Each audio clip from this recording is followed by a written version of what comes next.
Hello everyone. तो start करते हैं हम अपनी हिस्ट्री की क्लास। लास्ट जो हमने पढ़ा था वो हमारा मराठा काल स्टार्ट हुआ था और हमने शिवाजी के बारे में उसमें लास्ट जो था उनके प्रशासन के बारे में, उनके कार्यकाल के बारे में पढ़ा था। ठीक है, अब जो हमारा आगे का टॉपिक रहेंगे वो ये रहेंगे कि शिवाजी के उत्तराधिकारी मतलब इनके बाद किस किस ने शासन किया। ठीक है, तो शिवाजी के उत्तराधिकारी में हम पढ़ेंगे इनके जो बड़े पुत्र थे संभाजी, वो अगले उत्तराधिकारी हुए थे।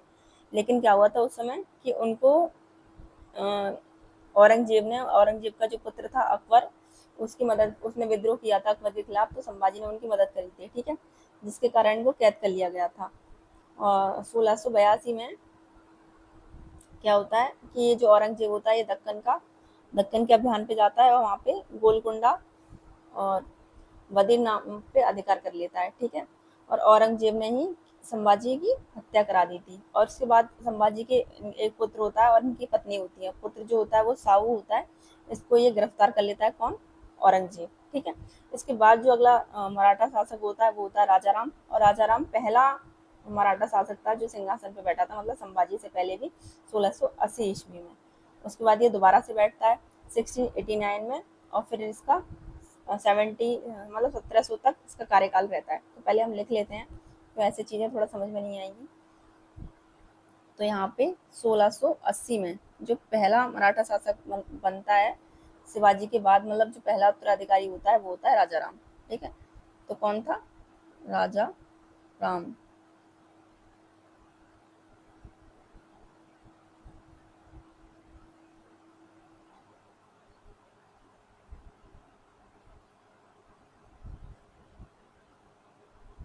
मराठा सिंहासन पर बैठा। ठीक है, उसके बाद इनके जो पुत्र होते हैं शिवाजी के, कौन? संभाजी।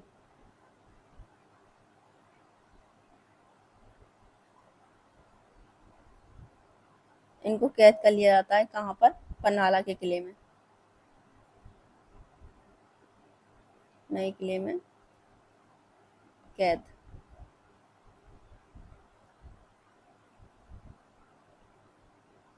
कैद थे। ठीक है, और इनकी जो ये कौन होते हैं? ये शिवाजी के पुत्र होते हैं, मतलब बड़ा पुत्र होता है उनका। ठीक है, किनका? शिवाजी का। और इनकी माता जी कौन होती हैं? तो वो होती हैं साईबाई।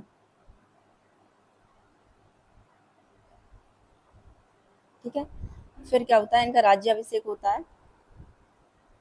किनका? हम इनकी बात करें संभाजी की। ठीक है, राज्याभिषेक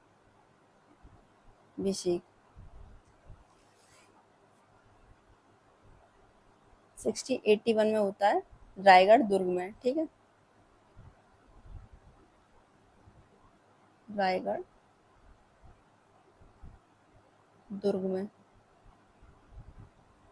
उसके बाद जब इनका ये राज्याभिषेक होता है उसी समय पर राज्याभिषेक हुआ।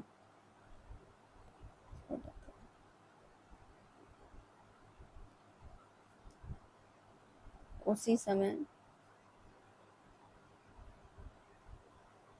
औरंगजेब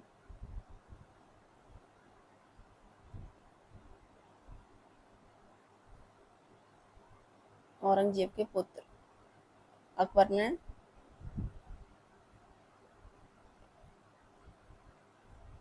विद्रोह कर दिया।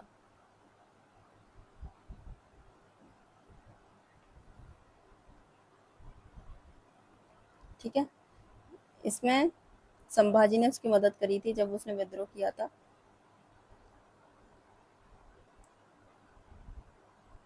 संभाजी ने इसकी मदद की।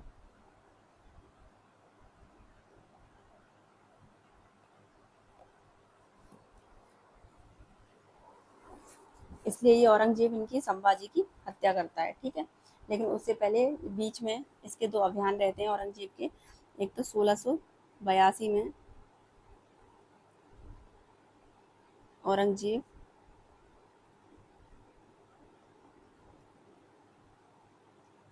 दक्कन अभियान,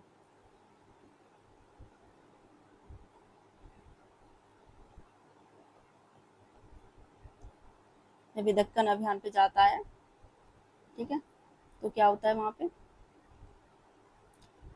कि 1686 में ये गोलकुंडा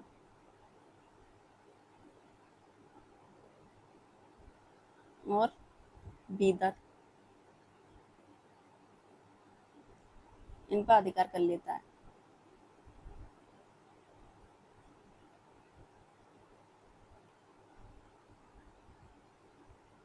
ठीक है, और फिर आगे ये जो औरंगजेब है ये संभाजी की हत्या करा देता है।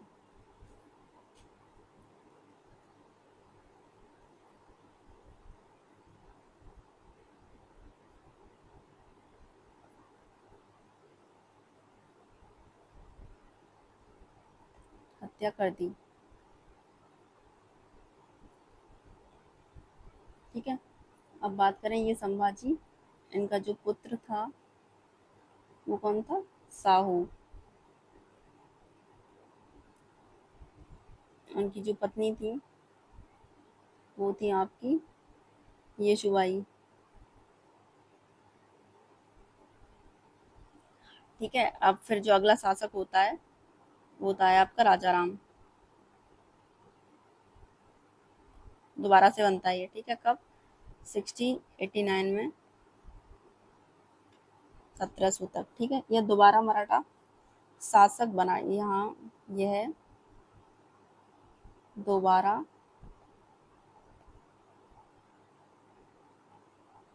मराठा शासक बना। ठीक है, और फिर यहाँ पे 1700 ईस्वी में इसकी इसकी भी हत्या औरंगजेब ने करवा दी।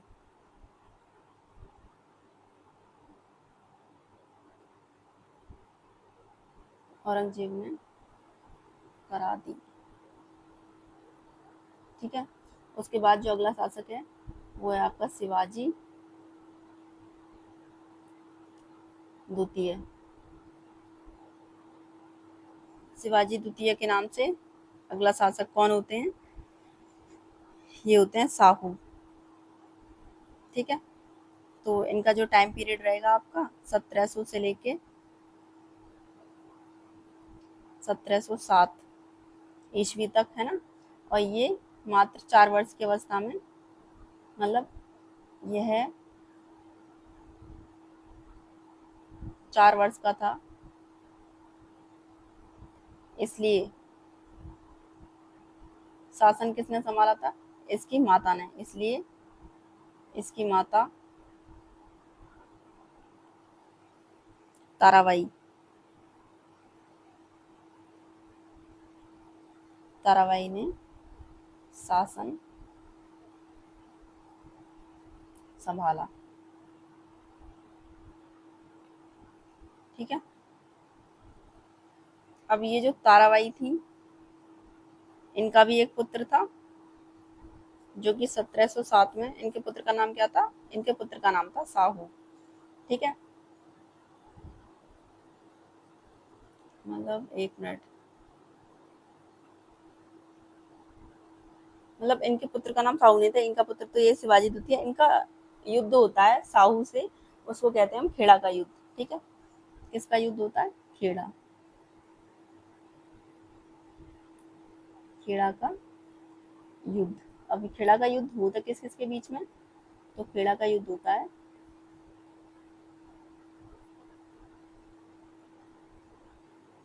साहू और इन्हीं के बीच में, ताराबाई, जिसमें ये जीत जाते हैं और ये हार जाती हैं। होता कब है ये युद्ध, ये होता है 1707 में। ठीक है, फिर अगला शासक कौन होंगे, यही होंगे साहू महाराज। ठीक है, तो इनका नाम है पूरा छत्रपति शाहू महाराज।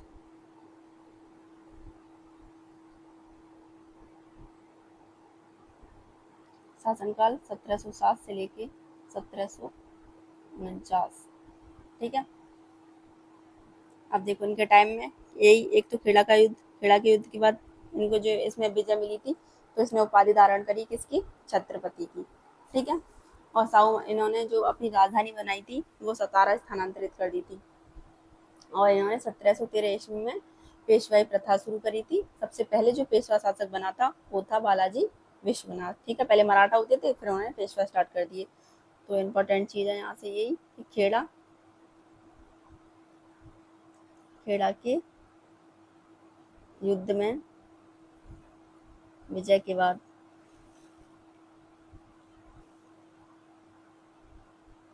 बाद इन्होंने छत्रपति की उपाधि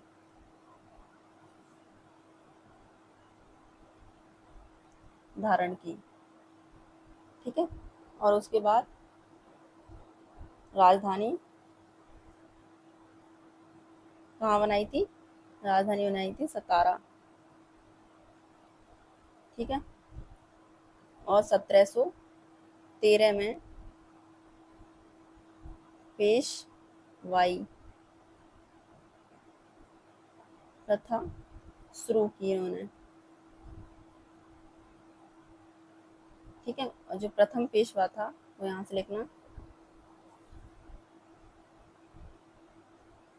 प्रथम पेशवा वो थे आपके बालाजी विश्वनाथ। बालाजी विश्वनाथ। तो अगला जो आप पेशवा होगा वो कौन होंगे, वो होंगे आपके बालाजी विश्वनाथ। ठीक है, अब इनका टाइम पीरियड 1713 से लेके 1720 ईस्वी तक। इन्होंने क्या किया था कि 1719 में दिल्ली की संधि हुई थी किसके बीच में, बालाजी विश्वनाथ और सैयद बंधु। सैयद बंधु आपको पढ़ाया था, पहले कौन थे, किंग मेकर थे। इन्होंने बहुत सारे शासकों को राजा बनाया था। ठीक है, तो बालाजी विश्वनाथ ने फर्रुखशियर की हत्या करवाने में मदद करी थी किनकी, सैयद बंधुओं की। ठीक है, सैयद बंधुओं ने हेल्प ली थी फर्रुखशियर की हत्या कराने के लिए बालाजी विश्वनाथ की। और 1720 ईस्वी में बालाजी विश्वनाथ की मृत्यु हो जाती है। फिर इनका पुत्र जो होता है वो अगला पेशवा बनता है, जो कौन है, बाजीराव प्रथम। ठीक है, तो ज़्यादा कुछ नहीं है, बस थोड़ा थोड़ा इनके बारे में जानना जरूरी है हमारे लिए, जो हमारे एग्जाम से इम्पोर्टेंट है। ऐसा नहीं है कि हम कि हिस्ट्री में हमें पीएचडी कर देनी है या फिर इसमें बहुत सारा पढ़ लेना है। जो आपके एग्जाम से के पॉइंट ऑफ व्यू से जो जरूरी है, मतलब हमें वो चीज़ पढ़नी है कि अभी पढ़ लें हम, और उसका जब हमारा एग्जाम हो तो हम रिविजन कर पाएँ। पता चला कि नोट्स ही बना लिए बहुत बड़े बड़े और फिर उनको बाद में देख भी ना पाए। ठीक है, तो हमें इस तरीके के नोट्स बना के चलने हैं कि बाद में रिवाइज भी हो जाएंगे, कि रिविजन करना बहुत ज़रूरी है। तो यहाँ से 1719 में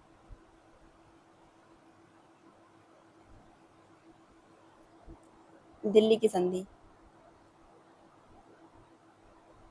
ठीक है, और ये संधि होती है बालाजी विश्वनाथ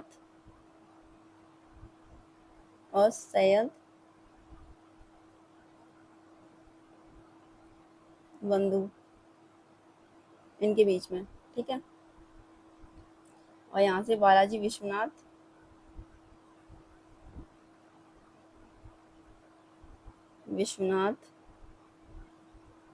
ने फर्रुखसियर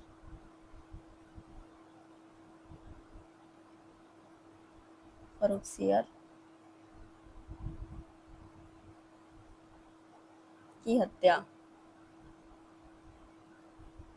करवाने में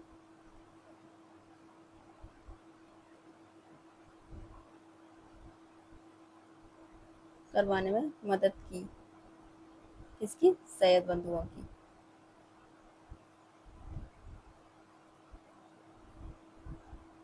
सैयद बंधु की। ठीक है, और 1720 ईस्वी में बालाजी विश्वनाथ की मृत्यु हो जाती है। तो ये लिखना है हमें आगे पॉइंट कि 1720 में बालाजी विश्वनाथ की मृत्यु हो जाती है, मृत्यु हो जाती है, तो फिर अगला पेशवा कौन बनता है? इनका पुत्र।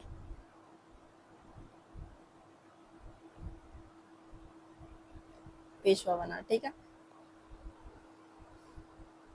अब पुत्र कौन होता है, तो वो हेडिंग डालनी है आपको, बाजीराव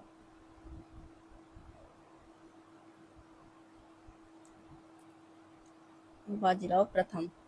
टाइम पीरियड 1720 से लेके 1740 ईस्वी, ठीक है। 1728 में एक युद्ध होता है, पालखेड़ा का युद्ध। ये होता है बाजीराव प्रथम और निजाम उल मुल्क के बीच में, ठीक है। और विजय किसकी होती है? बाजीराव प्रथम की। तो यहाँ पे हेडिंग डालेंगे 1728 से लेके कब 29 में किसका युद्ध होता है? पाल खेड़ा का युद्ध। अब होता किस किस के बीच में है वो? तो ये होता है बाजीराव प्रथम और निजाम उल मुल्क, इनके बीच में, ठीक है। और 1737 ईस्वी में दिल्ली पर आक्रमण किया इन्होंने। और यहाँ पे मतलब देखो, इस युद्ध में ये विजय हो जाते हैं और ये हार जाता है, ठीक है। और यहाँ से एक पॉइंट और लिखना है कि 1737 में इसने दिल्ली पर आक्रमण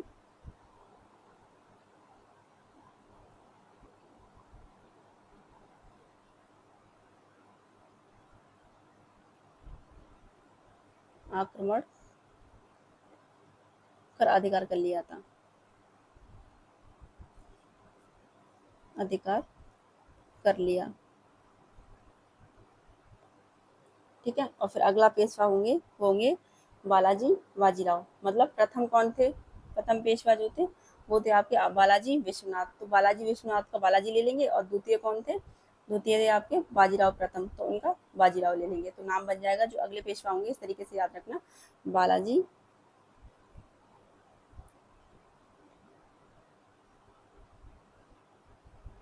बालाजी बाजीराव। पहले बालाजी विश्वनाथ, तो उनका बालाजी, और दूसरे बाजीराव प्रथम, तो उनका बाजीराव। इनसे मिलकर बन गया बालाजी बाजीराव। तो ये अगले पेशवा होंगे। इनका टाइम पीरियड 1740 से लेके 1761। यह बाजीराव प्रथम का कौन था? दत्तक पुत्र था, मतलब गोद लिया हुआ, ठीक है। तो किनका? बाजीराव प्रथम का दत्तक पुत्र,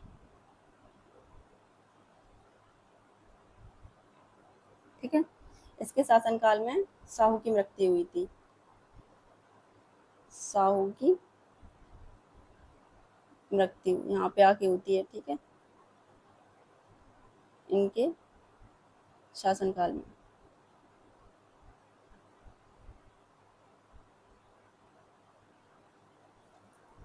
और 1761 में आप लोगों को पता ही है क्या होता है? 1761 में होता है पानीपत का युद्ध। तो पानीपत कौन सी? तीसरा युद्ध, ठीक है। इन्हीं के समय पर हुआ, तो लिख लीजिए इसी के समय में हुआ,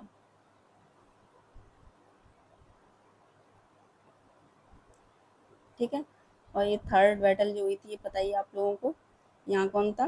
अहमद शाह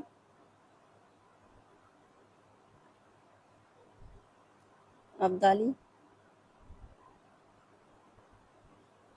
और ये क्या होता है? ये जीत जाता है। और इधर मराठाओं से जो सेनापति थे वो थे सदाशिव राव बाहू। इनकी क्या मृत्यु हो जाती है।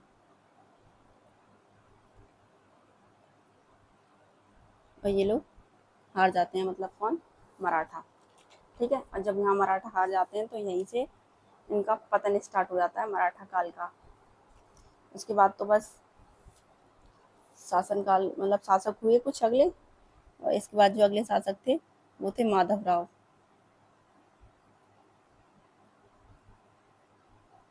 1761 से लेके 1772। इन्होंने 2 बार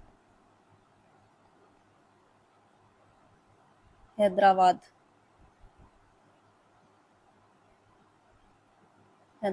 के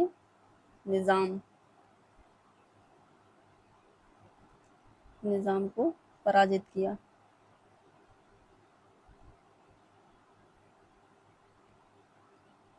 तो ये इनके बारे में इम्पोर्टेंट था, एक ही पॉइंट, ठीक है। उसके बाद जो अगले वो होते हैं शासक वो माधवराव, इनके नाम के पीछे लग जाएगा नारायण,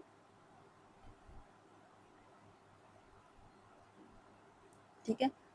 तो ये 1772 से लेके 1796, इन्हीं के समय में प्रथम आंग्ल मराठा युद्ध हुआ था।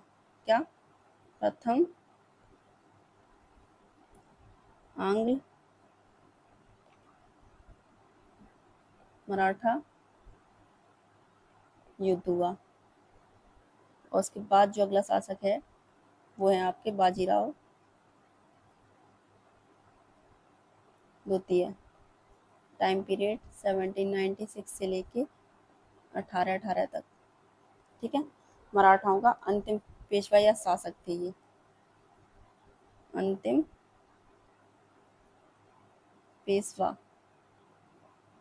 या शासक मान लीजिए मराठाओं के, ठीक है। और इन्हीं के समय में द्वितीय और तृतीय आंग्ल मराठा युद्ध हुआ। द्वितीय और तृतीय आंग्ल मराठा युद्ध।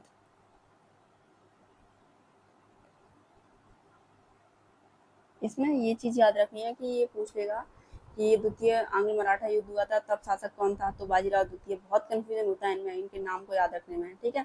जैसे प्रथम आंग्ल मराठा युद्ध हुआ था तो वो शासक कौन था, तो माधवराव नारायण, ठीक है। ये क्वेश्चन यहाँ से पूछ ले जाते हैं और बनते भी हैं ये क्वेश्चन यहाँ से। और जब ये युद्ध हुए तो इन युद्धों में क्या हुआ कि अंग्रेजों ने मराठाओं को समाप्त कर पूरे क्षेत्र को मद्रास प्रेसिडेंसी में उन्होंने मिला लिया था। तो यहाँ पे ये युद्ध हुए थे अंग्रेज और मराठाओं के बीच में। तो यहाँ पे अंग्रेजों ने क्या किया, फिर मराठा या मराठाओं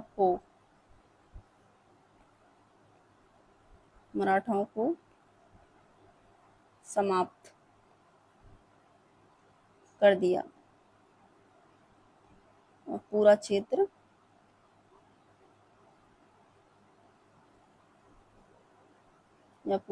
को मद्रास प्रेसिडेंसी